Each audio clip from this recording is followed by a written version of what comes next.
Hello and welcome to Quick Charge. I'm Mikey G, and it's Thursday, May 18th. Elon Musk is hinting at the next generation Tesla Roadster beating Rimac Nevara's newly achieved performance record. After the recent announcement of the timeline of the Roadster, which Musk said they would hopefully be designed this year, Rimac announced that their electric hypercar, the Nevara, just beat a bunch of new records.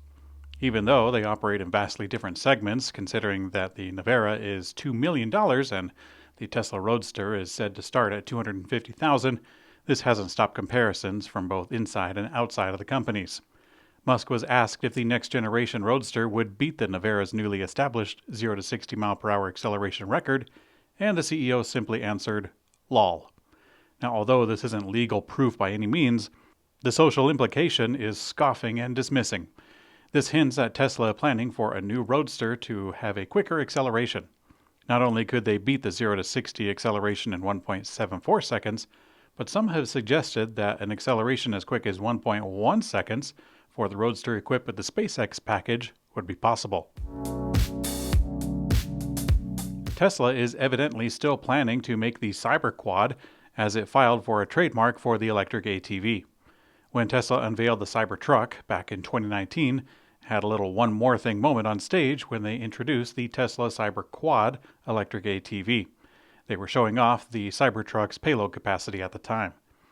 Now, it wasn't clear whether Tesla planned on making the electric ATV available, but Musk later confirmed that it would be an option for Cybertruck buyers. Tesla and Radio Flyer released a child-size version, which was later recalled, but Electrek has now learned that Tesla has filed for a CyberQuad trademark last week. Not much is known about the quad when it comes to specs and features, but it is expected to fit nicely in the bed of a Cybertruck.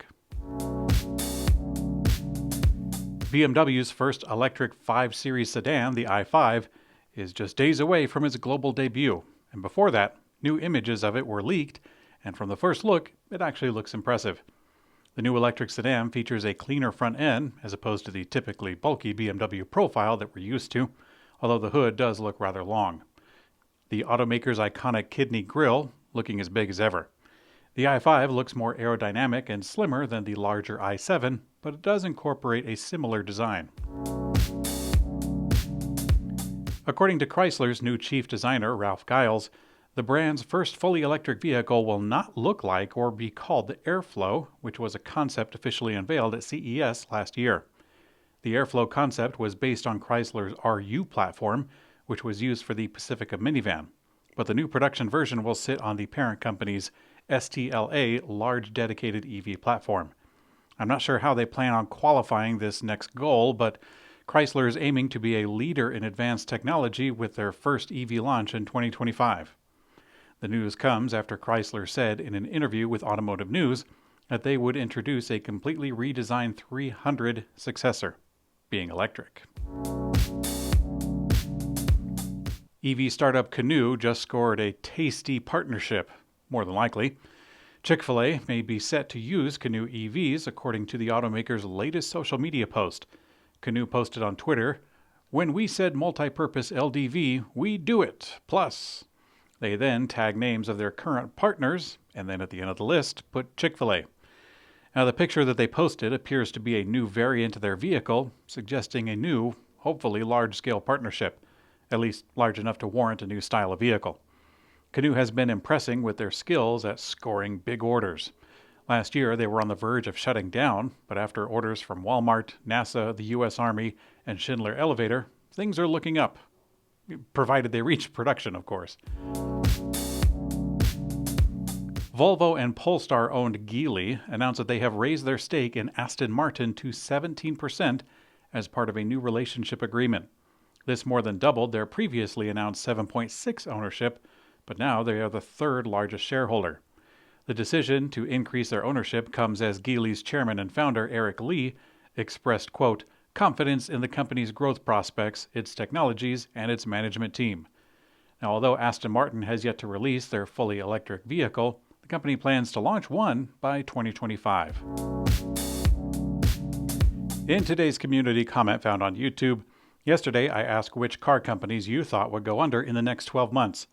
Most of you agreed that in some form or another, a lot of them will be kept afloat. either from prior investment companies or perhaps a total buyout. And to be clear, a total buyout or filing for bankruptcy isn't the same thing, but as far as these discussions go of companies going under or closing their doors, we're just going to agree that we're speaking in wide generalities and move forward with that. So here's my take on it. I think Lordstown is going to go under. I don't really know if there's a whole lot that anyone can do about that one. After that, Nikola and perhaps a rival. Aptera is currently on the ropes, and I don't know if they're going to make it. They have a lot of community support, but as far as I know, there are no big names backing them. Lucid and Rivian, I think, will last the year, but after that, I'm not too sure. Both companies need to be at this game for a very long time before they see anything close to profitability, but I think Rivian has a bigger shot at thriving, not just surviving, in the long term. Peering into the crystal ball a little bit and looking a few years down the road, I think that legacy auto will always be around in some form or another, but which ones will have to sell out after not surviving all on their own? My first thought is to look towards Japan. I'm going to guess that whatever's left of Subaru's independence will be eaten up by Toyota. Mazda 2 could be swallowed up. Of course, that's assuming that the bigger Japanese companies have money to spend on this. Sony is already spending a lot of money to enter the auto space, but they have taken top billing over Honda on their most recent project. We may see most shakeups in the land of the rising sun. But that's my take on it. Thanks for watching Quick Charge by Electrek. I'm Mikey G, and I hope you have a great day.